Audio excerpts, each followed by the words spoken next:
And then during COVID juga, the most toughest moment is I lost my father. And then there are times I had to make decision of cutting down stuff.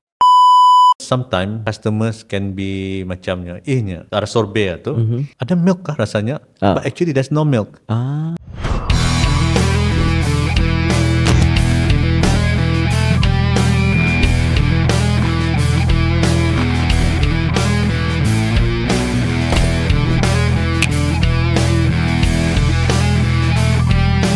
Welcome back to Suni Watch Podcast, part 2 of episode Danny Rumah Gelato.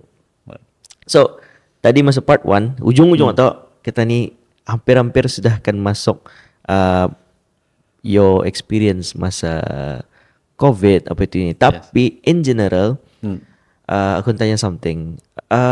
Dalam bisnes ni memang ada ups and downs, kan? Tapi indah semua orang lepas down atau ia boleh naik balik.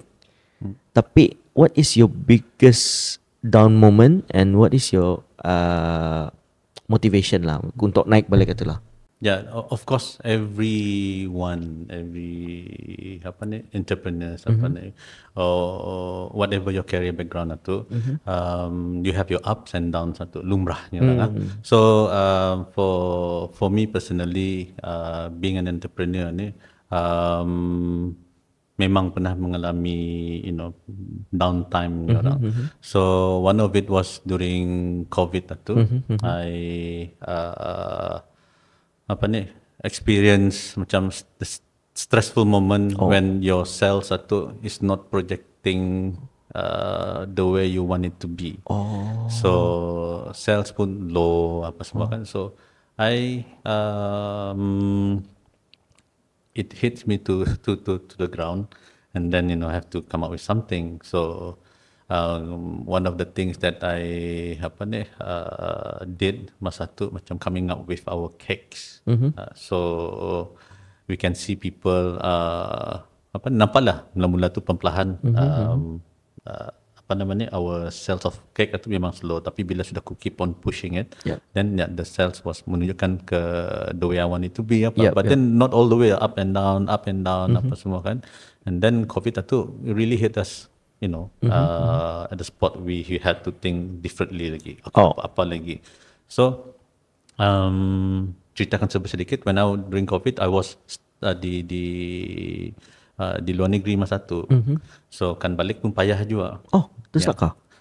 There were times that I had to di luar negeri. I was in Australia. Because my family di sana. So and I have to handle sini. I have my team di sini ni. But then quite a number of time I had to balik kemari juga, dalam setahun itu 2 kali balik and stay di sini. And then listening with all the karena lockdown lagi so I had to balik lagi ke sana. So in other words, carilah rasanya. But yalah, kadang-kadang life decision itu kadang payah tu and then business apa juga kan.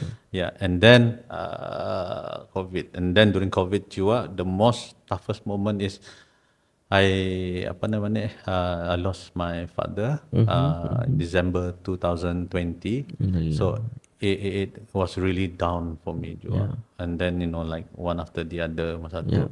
And then but alhamdulillah I have a strong team dan yang running Rumah Gelato still and then even my staff pun sabar waktu. And then there's too many things, banyak reflection points lah for me juga. I was down and then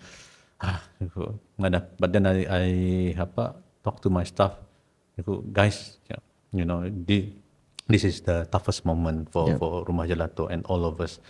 Everyone is affected, not just Rumah Gelato. The economy is is affected by COVID ini. So I bagi kamu the autonomy to use kamu punya ideas, pendapat apa tu, to come up with something new, but to come to me back on apa ni, if you want to engage with something, and then dorang kan mau ada yang membuat buat flavors apa tu, then minta checkkan if everything is okay. So I check on the recipes, ubah-ubah, and then dorang my staff yang membangun kerja. So we work together as a team, even though di luar masa tu. Tapi yalah, COVID berapa tahun tu? 2020. 2 years plus lah. Ya, 2 years plus kan. So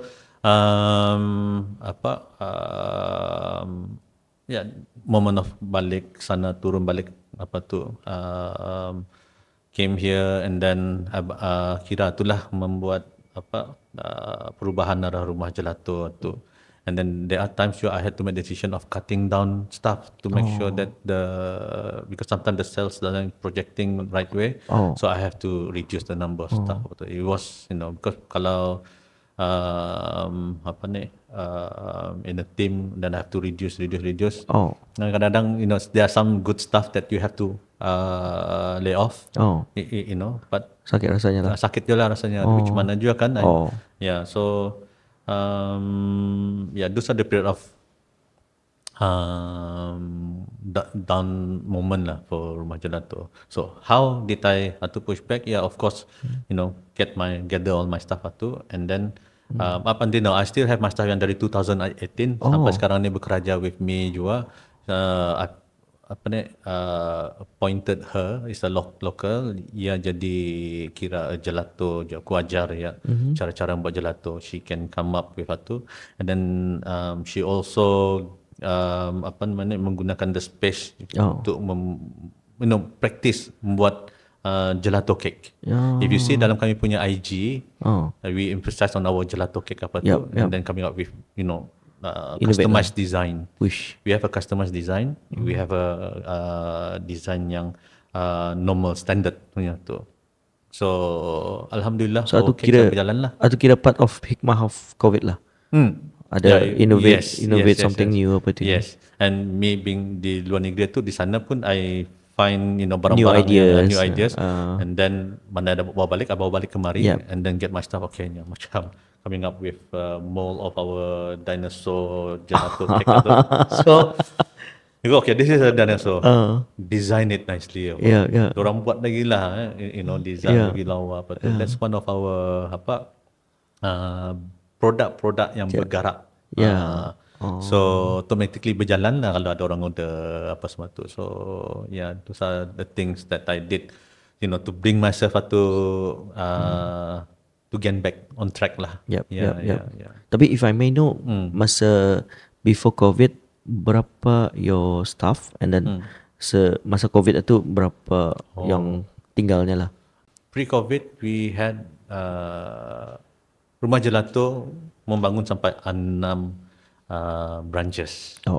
Pre-COVID The last one was masa 2020 bulan 2. Last I think we buka di Mentiri. But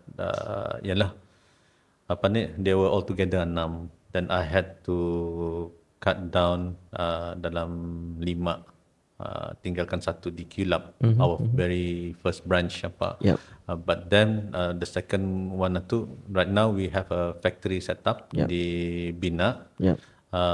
We had to keluar dari Surusup because the numbers just showing the right way. So keluar dari sana and then buka di Bina. So I have scale up lah. And in terms of staff number, dulu I used to have at one point itu 18 ke 22 orang staff to man the kitchen, and then di kedai-kedai kami yang 6 branches satu. And then right now, to cut everything, cost apa tu, and I have about 9 orang saja.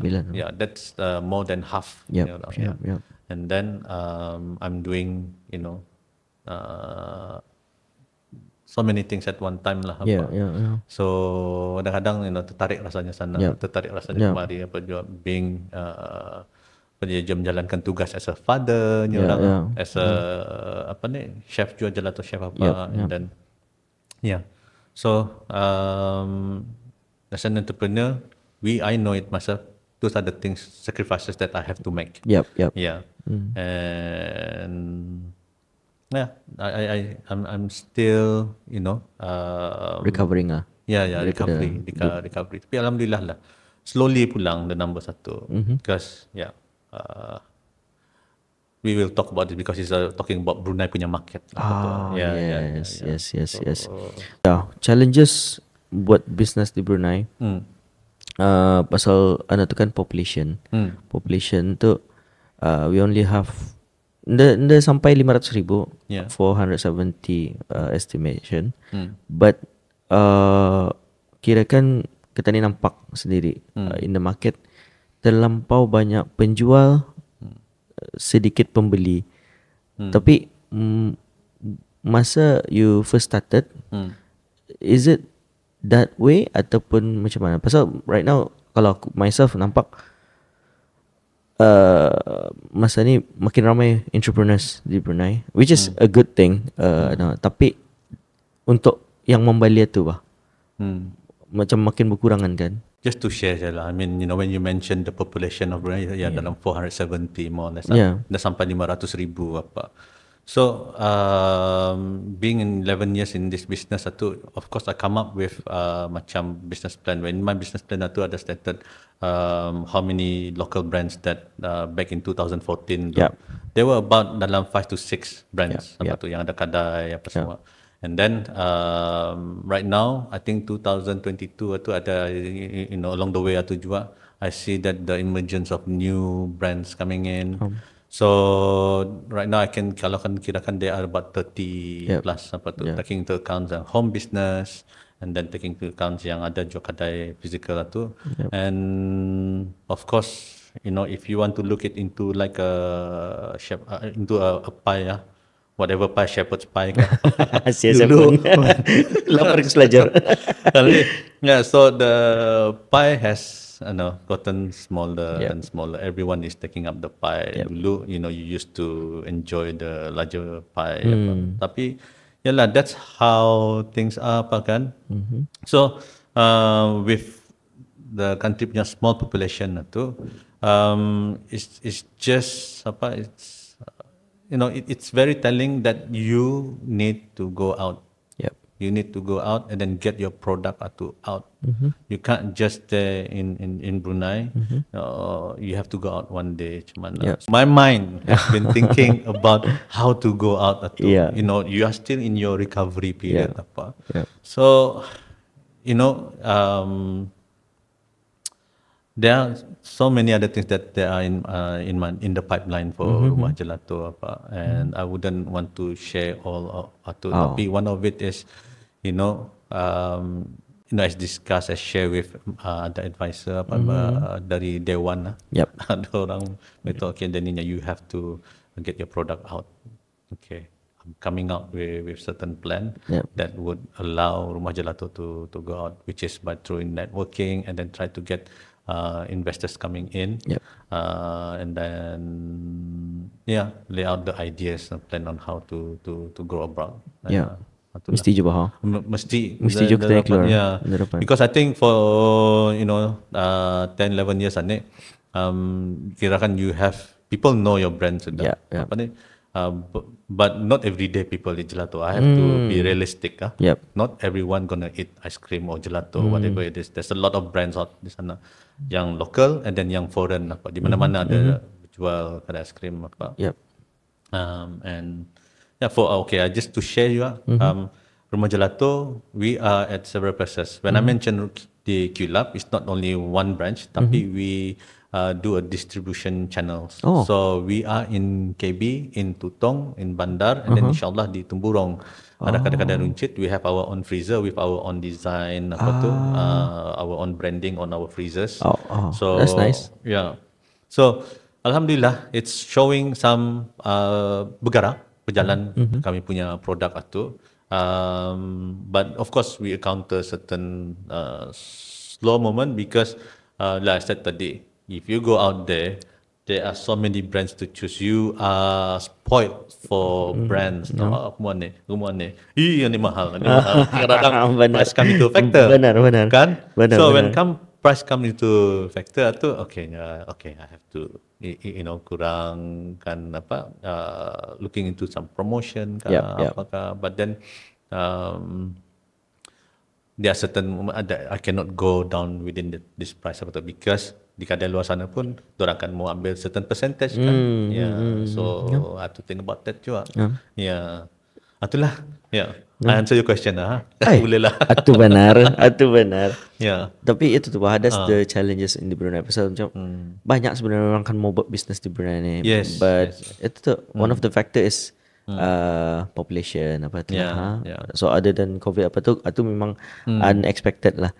Tapi with the help of macam masa ni ada Dare apa tu, it really supports arts kan sebenarnya.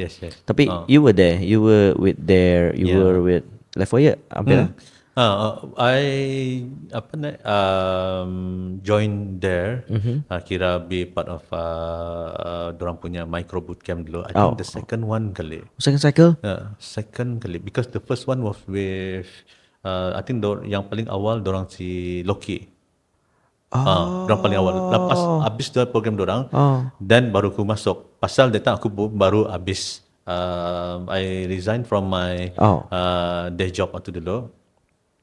Then I know if I still working, then I wouldn't have the luxury to join, the classes around there. So I joined micro bootcamp. Then after that, I think another course that dorang itu, it was Elevate program. So I was the first Elevate program that back in 2019, I think. I see. 19, I see. So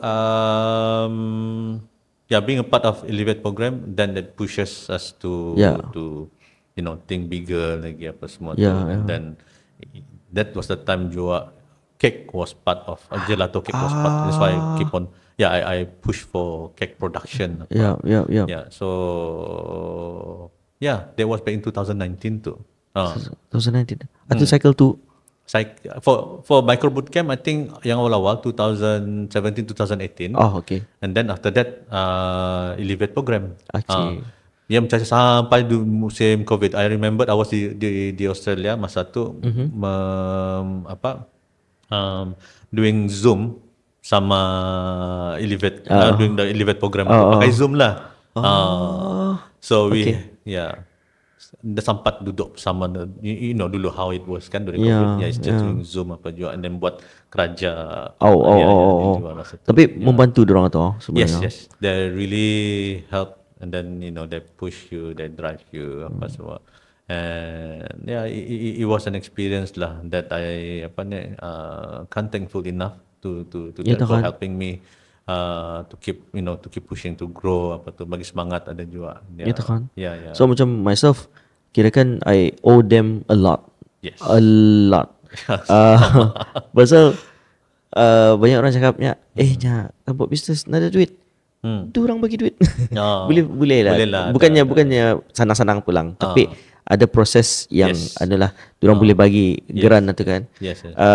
As long as kita ni invest our time ke sana kan. So I joined the micro bootcamp cycle 18. Kan? Banyak kali cycle 18. 18. Right now if I may ask, siapa your facilitator? Masa kami Grominda. Kami si Imran. Bukan, Rayo, New Zealand. Dah tahu. Masa awal-awal tu. Betul. So I think he's the consultant dari luar dan mau masuk. And then he was the facilitator, mengajar kami. And then quite a number of time tu mesti check in sama dia. Yang ada tu yang 3 months itu kah? I think so, 3 months. Ni yang 3 months tu, I'm masa video ni record, I'm in that program. Okay. So, sekarang malam, siang recording ni, sekarang malam sekolah. I see. You mean today, ane? So, menghabiskan dulu yang awal 3 weeks tu, first 3 weeks, and then 3 months punya mentorship. I see. So, orang-orang menolong dorang tu, benar-benar. Even Life for Year. Life for Year, without Life for Year, aku ndak ada tuju business langsung. Okay. Ndak faham apa arti business seperti ni.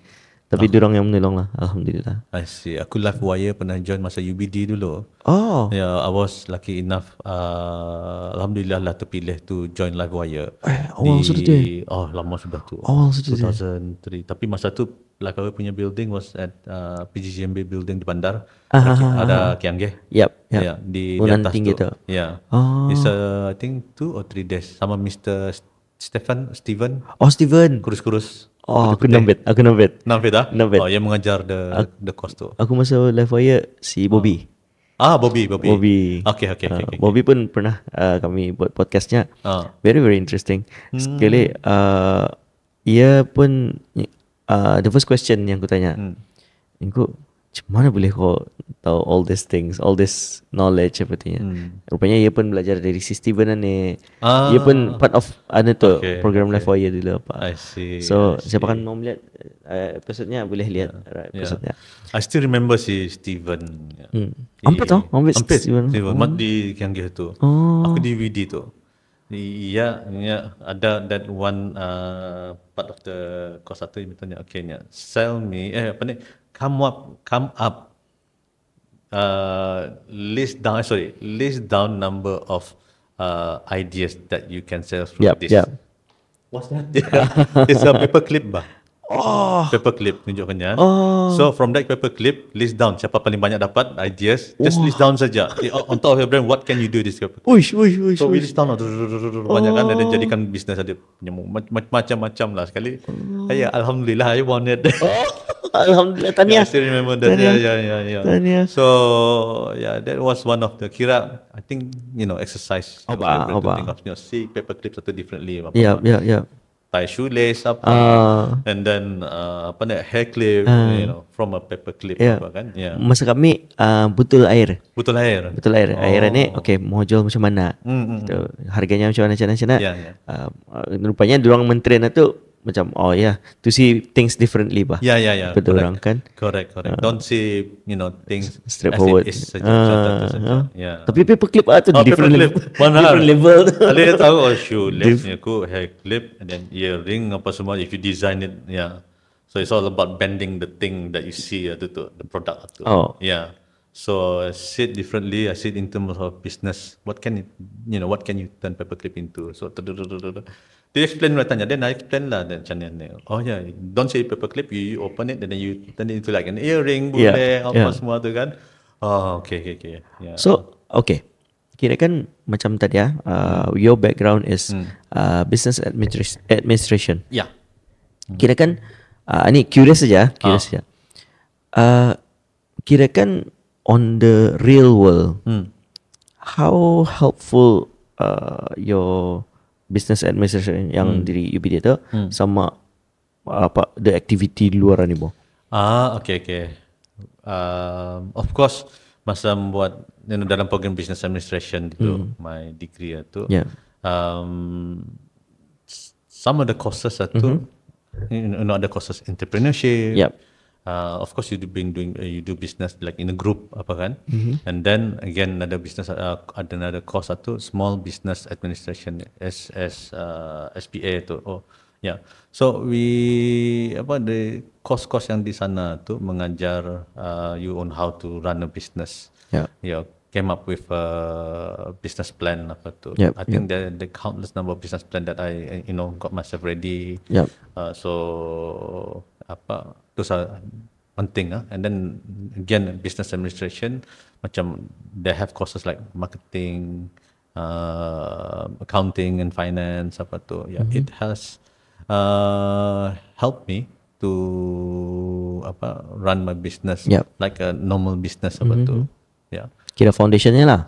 That is the foundation tu. You need to have the foundation because it's part of it's orang ilmu bah, knowledge kan. So it's important for us to have foundation, basic foundation in running a business.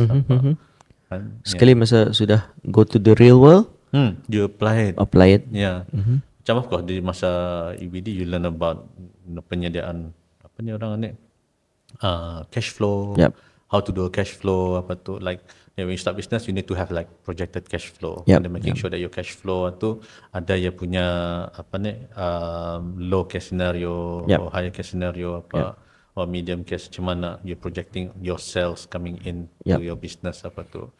So in most cases ni orang you put a low best scenario macam mana. Kadang-kadang people make mistake. Orang kamu this product boleh banyak ni orang akan beli apa semua. But actual fact sekarang in the real world, aku target dalam 200 cup 200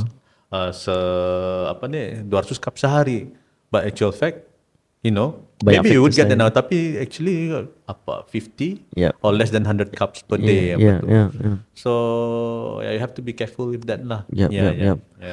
Buat business with knowledge compared to without knowledge, do you think can survive kah? No. I mean, if you don't have the proper knowledge I think you would struggle all the way, and then you won't be able to stay longer in the game ni orang. You won't be able to stay longer. So you have to keep on upgrading yourself. Like for me, I keep on upgrading myself to attending courses apa. I attended the first gelato course. Yang mengajar sekian-sekian saja. And then bila I attended the second one, yang mengajar come up with making sorbet. Sorbet. It's a water based water based gelato lah, tapi dorang mengajar tu nada makai milk, nada makai susu. It's a dairy free product bah. Is it yang macam contoh buah lah, buah tu di freeze dulu dan dikisar masuk? Not really di freeze. You can actually use buah tu immediately. Fresh buah tu immediately. Say you want to make banana sorbet apa tu. So it's you use the banana tu and then masukkan ke dalam the ingredients tu lah. If it's a water based, then it's sorbet. If it's gelato, then the presence of milk and cream ada di sana tu. So that and then sometimes customers can be macamnya ada sorbet tu ada milk kah rasanya, but actually there's no milk because the ingredients yang ada dalam the sorbet product tu, people thought that there's milk and cream present because you're lembut. So actual fact there's no satu. One of our promosi kita. Boleh. One is pitch black sorbet. It's using dark chocolate intense dark chocolate about 70%, and then dengan menggunakan water as the base. So some of our customers think that ada milk inside it or ada cream, but actually there's only water. I see. So of course it goes through several process untuk membuat. And and I didn't come up with just one time or terus dapat indah. 3 kali try, 4 kali try, then okay. Bila sudah nyaman lembut. Bila dimakan lembut, okay. We have customers best for that lah. Alhamdulillah. So people kadang-kadang associate gelato ni with just satu saja, milk and cream but then there's a product sorbet which is water based, and then penggunaan dalam buah-buahan apa semua itulah. I see. Okay. Itulah. Wish, syok yang itu syok. Pasal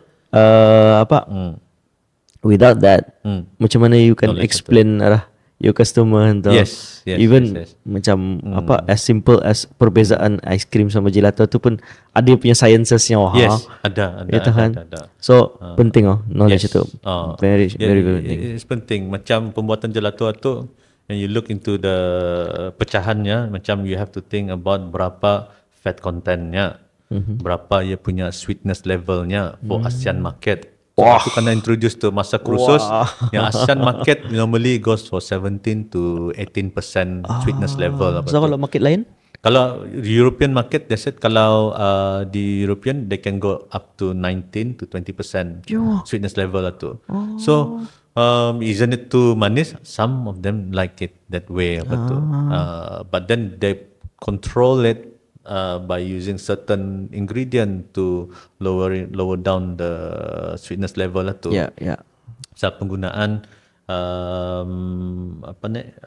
ni cerita sikit pasal itulah penggunaan pemakaian pembuatan gelato tu. Masa kami kursus, kami kena tunjukkan satu paket. Paket ini digunakan untuk membuat gelato, ingredients yang dalam itu. So what our lecture share, you will learn how to pecah-pecahkan the ingredient dalam ni. Let's say there are 6. So you get to know yang penggunaan this ingredient 1, ingredient 2, ingredient 3 ni. So the type of sugar that they use. So ada. So I was interested. That interests me kan. Then when I look, okay, these are the ingredient 1, ingredient 2, ingredient 3 apa tu. So they show the differences on each. So very interesting lah apa. All of that ingredients, and then ada ia punya perkiraan menggunakan Excel lah gitu, come up with the formula. So we just key in the numbers. And then to make sure that katakanlah I said 6 to 8% of for gelato. So make sure when you add all of this ingredient tu, and then it will fall into the range 6 to 8%. Then you would be right bila yang buat extractionnya tu. So ia bukan pasal rasa saja. Bukan pasal rasa saja. Numbers has to be right tu.